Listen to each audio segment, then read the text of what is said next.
Good morning বন্ধুরা, কেমন আছেন আপনারা সবাই? আশা করি সবাই ভালো আছেন, সুস্থ আছেন আর সাবধানে আছেন। আমরাও ভালোই আছি।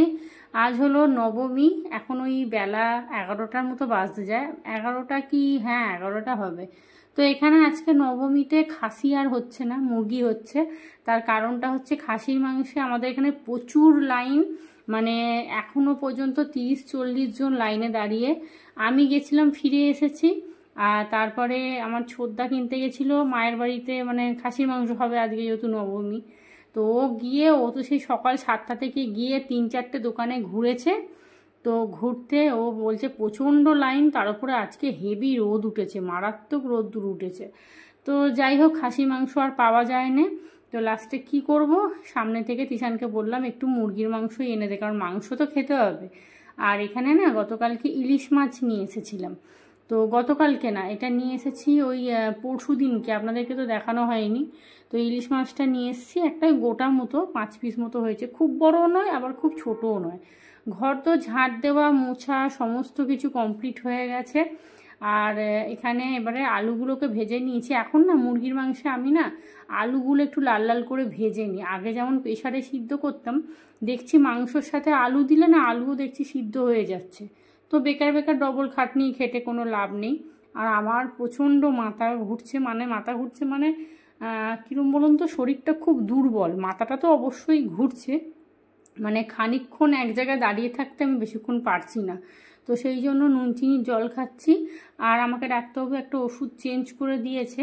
তো ওই ওষুধটা বলেছে যে 5 দিন খেতে, তারপরে মাথা ঘোরাটা কমছে নাকি জানাতে। তো যাই হোক, চলুন। এখানে রান্না বান্না তো করতেই হবে, একা সংসারে কি করব বলুন না। তো কেউ একজন থাকলে একটু খুব ভালো হতো। আর আমার মা কি বলুন তো, আমাদের বাড়িতে এত লোক না, তারপরে বড় বৌদির ছেলেটা হয়েছে, একদমই ছোট। তো সেই কারণে বৌদি এখন আর করতে পারে না। না হলে মেয়ে, যদি বৌদির ছেলে না থাকতো, ও একাই সব কিছু করে নিত। আগে যেমন মা আসলে করে নিত, কিন্তু এখন যেহেতু বাচ্চাটা হয়েছে তো পারে না, বুঝলেন তো। এবার ওকে ধরতে হয়। আর বড়দার মেয়ে কি বলুন তো, ওকে অনেকক্ষণ না, সাহস করে দিয়ে যাওয়া যায় না। ও নিয়ে খুব চটকায়, করে তোলে, ফট করে পুরো টরে গেলে এক বিপদ হয়ে যাবে। বাচ্চা মানুষ তো, এবার খেলার চলে হয়তো কোনো কারণে হয়তো এমনভাবে গায়ে পায়ে হাত দিল, কিছু একটা দুর্ঘটনা ঘটে গেল। সেই জন্য বৌদি বেশিক্ষণ না ওর মেয়ের কাছে দিয়ে যায় না। তো যাই হোক, এই হলো সমস্যা। তো আর এখন তো মা আর আসতেই পারে না ওর ছেলেটা হয়ে যাওয়ার পর থেকে।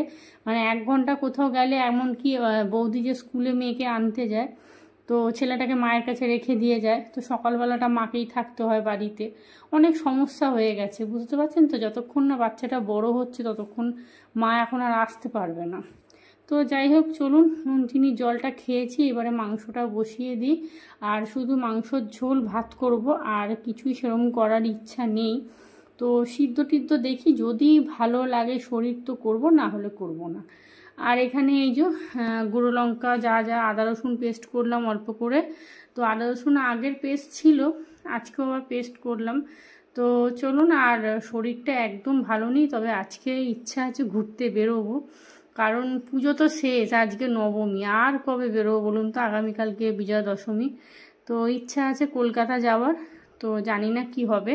আর যে ওষুধটা পাল্টে দিয়েছে সেটা খেতে এখন অনেকটা ভালো আছে, কিন্তু ওই যে বেশিক্ষণ হাঁটলে বা বেশিক্ষণ কোথাও দাঁড়িয়ে থাকলে না শরীরটা ক্লান্ত লাগছে, মাথাটা ঘুরছে এই রকম।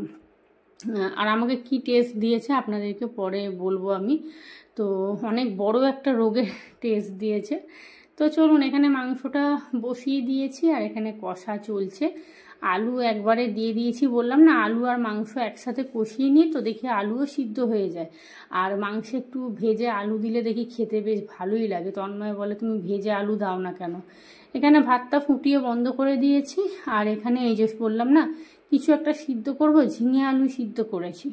তো এখানে এই যে ঘরদোর সব পরিষ্কার, বাসন কোসন সব মেজে নিয়েছি। মাংসটা রান্না করে নিয়ে একবার একটু স্টাইল বাজারে যাব, স্টাইল বাজার বা এম বাজার, যে কোনো একটা কিছুতে যাব। কারণ তিশানের একটা গেঞ্জি কেনার আছে। তো বললাম না আমার তো বাইরে বেরোনোই হয় না একদম। তার উপরে তন্ময় আবার বলছে একটা গেঞ্জি কিনে এনে দাও। ও তো সবার আগে বলে দিই, তন্ময় কাজে বেরিয়েছে, ওরা আস্তে আস্তে মোটামুটি 1:30-2টো তো বাজবেই। তো এখানে রান্নাঘরটা মোটামুটি পরিষ্কার করেছি। তিশান এখানে রেডি হয়ে দাঁড়িয়ে আছে, চলুন এবারে বেরিয়ে যাই।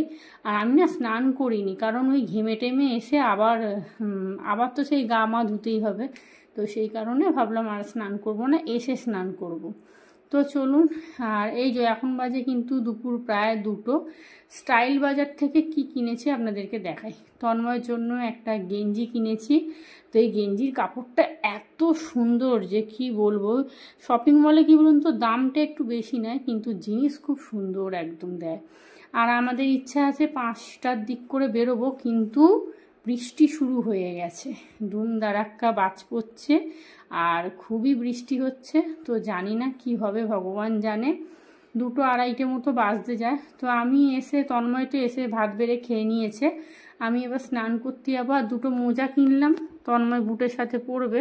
আর দেখুন না, এই বোতলটা বেশ পছন্দ হলো স্টাইল বাজারে, তো ওইটাই কিনে নিয়েছি। আর আমি তো সংসারের জিনিস, বাবা আমি যেই কিচেনের জায়গাটায় গেছি না, মানে রান্নাঘরের জিনিসপত্র কৌটাকাউটি, তিশান বলছে মা তুমি শিগগিরই চলো শিগগিরই চলো।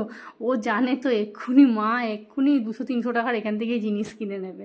আর এই যে তিশানের জন্য একটা গেঞ্জি কিনেছি, কালো রঙের কিনলাম। তার কারণটা হচ্ছে ওর না কালো রঙের কোনো গেঞ্জি নেই। হ্যাঁ, তো ওই জন্য ও জামা কিনতে গিয়েছিলাম, কিন্তু কালো জামা না পেলাম না। তো যাই হোক চলুন। আর এখানে আমার জন্য শাড়ি নিয়েছি। তো শাড়িটা কেমন হয়েছে অবশ্যই আপনারা কমেন্ট করে জানাবেন। লাল রঙের শাড়ি। তো দাঁড়ান, এক হাতে না দেখাতে পাচ্ছি না, ফোনটা রেখে তারপরে দেখাই। এই দেখুন শাড়িটা কেমন হয়েছে বলুন তো। ভালো হয়েছে। লালের ওপরে এরকম ছোট ছোট সেই স্টোনের মতো দেওয়া, আর সিল্কের শাড়ি কিন্তু জানেন।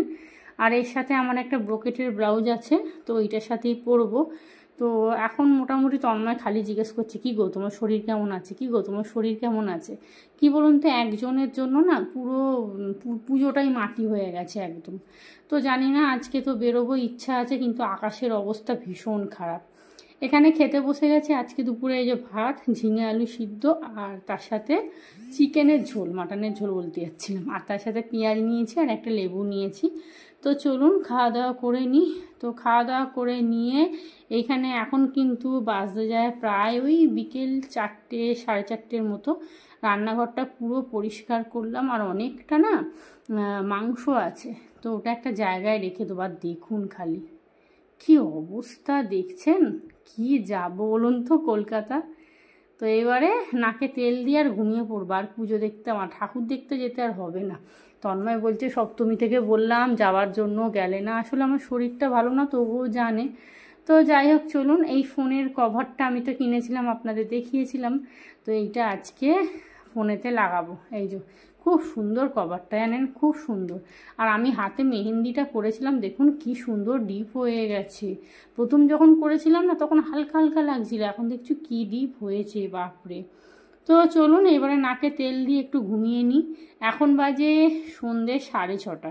ফাইনালি বৃষ্টিটা কমেছে, তন্ময় বলল চলো যাই দেখি। খুব একটা হাবিজাবি সাজিনি, তবে কপালে একটা ছোট্ট স্টোন টিপ হলে ভালো হতো, আমার টিপটা নেই। আর তন্ময় এখানে গেঞ্জিটা পরেছে, তিশান এই যে কালো গেঞ্জিটা পরেছে। আর এই হার সেটটাও কিন্তু আমি কিনেছিলাম, আপনাদের না দেখাতে আমি ভুলে গেছি একদম।